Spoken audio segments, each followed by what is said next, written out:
Om Swastiastu. Sebenarnya pada video kali ini saya tertarik untuk membahas beberapa diskusi saya dengan saudara-saudara kita. Diskusi ini berkaitan dengan tema agama ini sama atau tidak. Jadi ada begitu banyak agama di dunia, bahkan di Indonesia kita mengenal ada 6 agama. Apakah semua agama ini benar-benar sama yang seperti kita ketahui dikatakan bahwa semua agama sama? Semoga dapat membantu kita untuk mengerti lebih jauh bagaimana sebenarnya kedudukan agama-agama ini.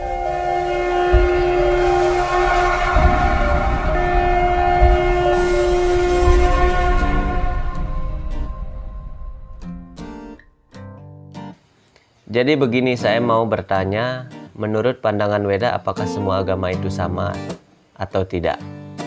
Tidak sama. Yaya tamam prapadiante. Orang menempuh jalanku dengan berbagai cara. Yang sama tujuannya. Jadi kadang kita sering mendengar pernyataan bahwa agama ini sama tujuannya. Namun pada dasarnya prakteknya ini jauh berbeda antara agama satu dan agama yang lainnya. Karena itu dalam Sloka Bhagavad Gita dijelaskan bahwa Yaya tamam prapadiante. Banyak jalan yang digunakan seseorang untuk mendekatkan diri dengan Tuhan. Dan hal ini berkaitan erat dengan berbagai jenis agama yang dimaksudkan itu adalah jalan atau media seseorang untuk mendekati Tuhan. Itulah makanya disebut sebagai agama. Lebih lanjut kemudian ditanyakan, dari kutipan sloka itu seolah-olah semua agama sama. Mereka memiliki cara-cara masing-masing dengan tujuan yang sama. Jalan yang dimaksud bisa merujuk ke agama, karena setiap agama caranya berbeda-beda, namun tujuannya sama. Prakteknya berbeda, penyebutannya berbeda, cara meyakininya juga berbeda. Kata agama muncul belakangan ini untuk menyebutkan jalan-jalan tersebut. Yang menarik untuk dicari tahu, benarkah sebutan masing-masing agama tentang Tuhan adalah objek yang sama? Inilah perbedaannya. Jadi agama itu mempunyai praktek keagamaan yang berbeda. Penyebutan nama-nama Tuhannya juga berbeda. Namun di hati mereka tentu ingin menyembah Tuhan yang benar. Apakah Tuhan tidak menerimanya? Sama seperti jika kita ingin pergi ke pasar. Jika kita tidak mempunyai informasi yang jelas tentang pasar, sampaikah kita ke pasar? Menyembah Tuhan artinya membangun hubungan. Bagaimana hubungan bisa terjalin kalau arahnya berbeda? Ini yang dikatakan tujuan yang jelas. Jadi mungkin saja agama mengatakan bahwa tujuan kita adalah mencapai Tuhan atau mencapai tempat tinggal Tuhan. Tetapi bagaimana dengan informasinya? Bagaimana dengan pengetahuan atau ciri-ciri rumah Tuhan ini seperti apa? Saya kira mungkin beberapa agama mempunyai referensi tentang hal ini. Ada mungkin yang menjelaskan bahwa tujuan agamanya adalah mencapai surga. Jadi surga itu seperti apa? Ini adalah kejelasan kita dalam menjalani atau dalam menuju sebuah tujuan.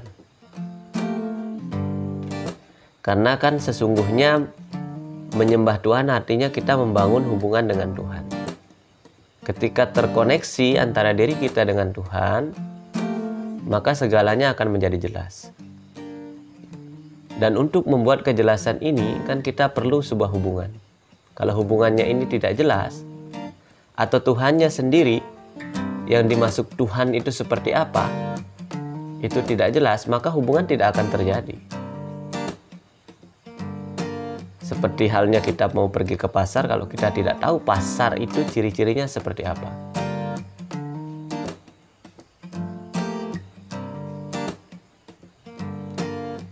Namun saya pernah membaca sabda Sri Krishna.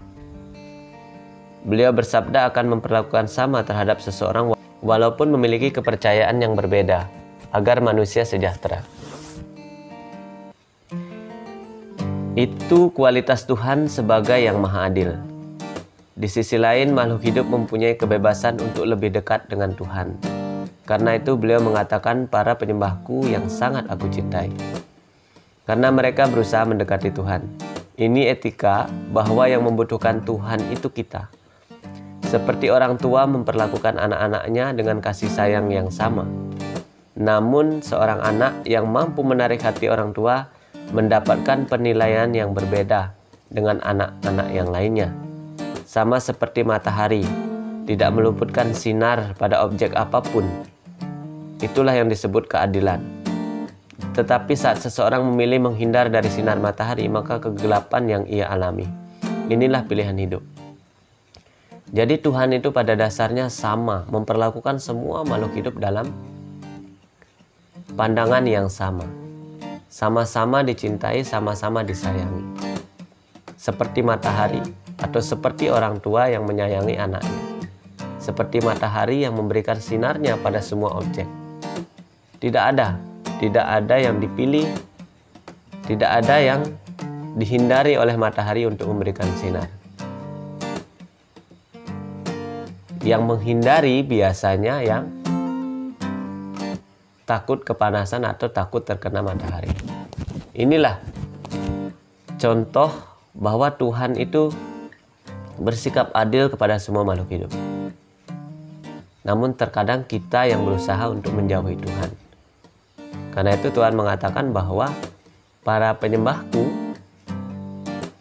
yang paling aku cintai. Karena para penyembah ini berusaha untuk mengambil hati Tuhan. Para penyembah ini berusaha untuk mendekati Tuhan. Karena itu Tuhan akan semakin dekat dengan para penyembahnya.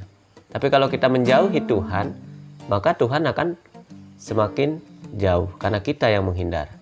Kebutuhan ini kita yang membutuhkan Tuhan, bukan Tuhan yang membutuhkan kita. Bagaimana orang yang dianggap telah menempuh jalan yang benar?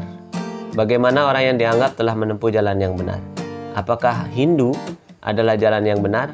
Bagaimana dengan Muslim, Kristen, Buddha, dan lain-lainnya? Agama tidak ada hubungannya dengan jalan yang benar. Agama hanya pakaian lahiriah.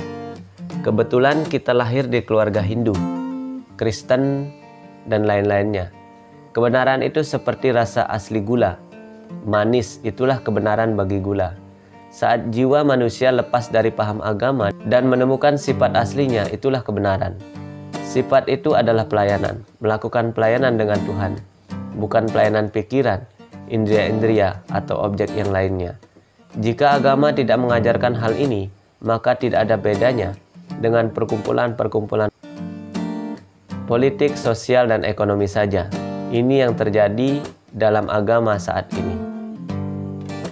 Terkadang kita salah kaprah dalam memandang kehidupan agama dan kehidupan spiritual. Memang seharusnya agama mengajarkan para umatnya untuk bagaimana caranya kembali kepada Tuhan. Tapi terkadang agama ini digunakan untuk kepentingan-kepentingan yang lain, sehingga agama menjadi salah kaprah. Namun Hindu bukan agama. Hindu adalah dharma. Bagaimana mungkin orang lain selain Hindu yang ingin menyembah Tuhan dengan cara di agamanya tidak akan sampai kepadanya?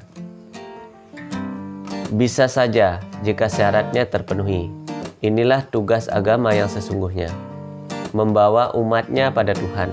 Karena itu bukan agama tetapi kualitasnya.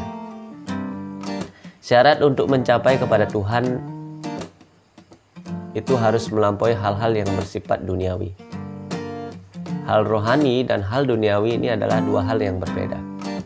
Ketika kita ingin mencapai kepada Tuhan, kita harus mulai meninggalkan hal-hal yang bersifat duniawi. Kapan hal duniawi sudah benar-benar lepas terhadap paham diri kita, maka kita mencapai kedudukan yang bersifat rohani. Disitulah kita mencapai kepada Tuhan. Karena itu baik agama manapun, jika mengajarkan hal demikian, maka syarat terpenuhi untuk mencapai kepada Tuhan. Karena itu bukan agamanya yang menentukan seseorang bisa mencapai Tuhan atau tidak, tetapi kualitasnya, syaratnya untuk mencapai Tuhan yang terpenuhi. Jadi agama lain tentu bisa mencapai Tuhan dengan agamanya masing-masing. Adakah informasi tentang cara mencapai Tuhan dalam agama yang dimaksud? Tentu setiap agama mempunyai cara masing-masing untuk mencapainya. Ini yang saya katakan berbeda pemahaman, karena banyak agama mengajarkan kenikmatan surgawi, bukan mencapai Tuhan. Akhir-akhir ini kita mendengar bahwa banyak agama yang berusaha memberikan penjelasan bahwa tujuannya itu adalah surga. Dan yang kita pahami, khususnya para penganut Weda, penganut kitab suci Weda, mengerti bahwa planet surga itu adalah planet-planet yang masih bersifat material atau masih bersifat tidak kekal. Jadi yang ada di sana adalah kenikmatan yang bersifat badaniah. Karena itu ketika seseorang diberikan pengertian bahwa ingin mencapai surga untuk mendapatkan kenikmatan yang bersifat material, inilah yang dikatakan sebagai agama yang mengajarkan kenikmatan surgawi, bukan untuk mencapai Tuhan. Karena seperti yang kita ketahui, Tuhan itu jauh melampaui hal-hal yang bersifat badaniah, apalagi kenikmatan-kenikmatan yang bersifat remeh tentang badan. Kenikmatan di surga bersama para bidadari ini adalah hal-hal yang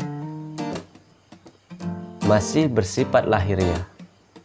Karena itu ketika agama masih mengajarkan setingkat hal-hal seperti ini, maka bisa dikatakan pengetahuan spiritualnya masih bisa dikatakan bahwa agama tersebut belum memenuhi syarat untuk membawa pengikutnya untuk mencapai kepada Tuhan.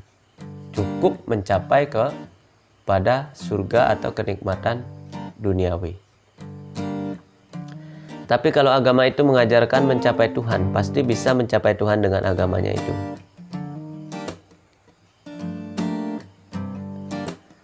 Sama seperti naik kereta dengan fasilitas lengkap. Kita yakin akan mencapai tujuan pada akhirnya, tetapi nyatanya kereta sedang berjalan ke arah yang salah. Ini dinamakan keyakinan yang buta. Penting mengetahui informasi tentang Tuhan dengan lengkap. Dan agama belum bisa membedakan antara surga dan mencapai tempat tinggal Tuhan. Saat tujuan agama mencapai surga, maka itulah kenikmatan surgawi yang ingin dicapainya. Jadi analogi bahwa seperti kita menaiki kereta,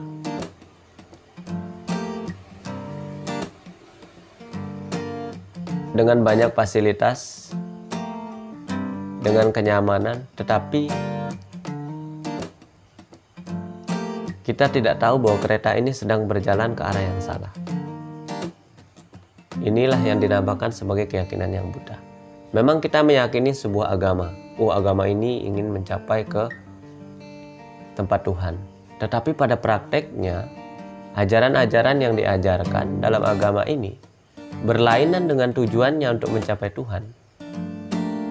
Inilah yang dinamakan sebagai keyakinan yang buta. Maka kita tidak akan mencapai kepada Tuhan. Karena itu penting menggali informasi tentang Tuhan dengan lengkap, baik dalam agama manapun. Cari informasinya tentang Tuhan dengan lengkap, agar kita tidak salah dalam menjalani kehidupan beragama yang bertujuan kepada Tuhan, dengan orang yang beragama dengan kedoknya saja beragama, tetapi justru mengarah ke arah yang lain. Karena itu kita harus berhati-hati sekali. Apalagi zaman sekarang, orang yang berusaha menggunakan agama untuk kepentingan yang lain ini banyak sekali. Kita harus berusaha lepas dari paham-paham tersebut, mencari informasi yang baik, mencari informasi selengkap-lengkapnya tentang tujuan dari agama itu, dan terus mengikuti alur rel yang sudah diajarkan dalam kitab suci. Terus tujuan agama Hindu apa? Moksa. Tuhan berlaku adil kepada semua agama, tapi jika seseorang ingin berbakti kepada Tuhan, walaupun non-Hindu, apakah bisa? Di dalam hatinya ia memang sungguh-sungguh memuja Tuhan tanpa pamrih. Itu syarat. Saat ketulusan muncul dan ikatan material mulai hilang, saat itu pembebasan dicapai, apapun agamanya. Karena itu berulang kali dijelaskan bahwa agama ini alat atau jalan orang untuk mencapai kepada Tuhan. Ketika syarat untuk mencapai kepada Tuhan terpenuhi, agama apapun itu bukan menjadi persoalan. Yang terpenting syaratnya untuk mencapai Tuhan terpenuhi. Apa syaratnya? Yaitu melepaskan diri dari segala ikatan material, segala belenggu-belenggu material, dan mencapai kepada kedudukan rohani, karena Tuhan selalu bersifat rohani. Material ini bersifat tidak kekal, rohani bersifat kekal, dan Tuhan itu bersifat kekal.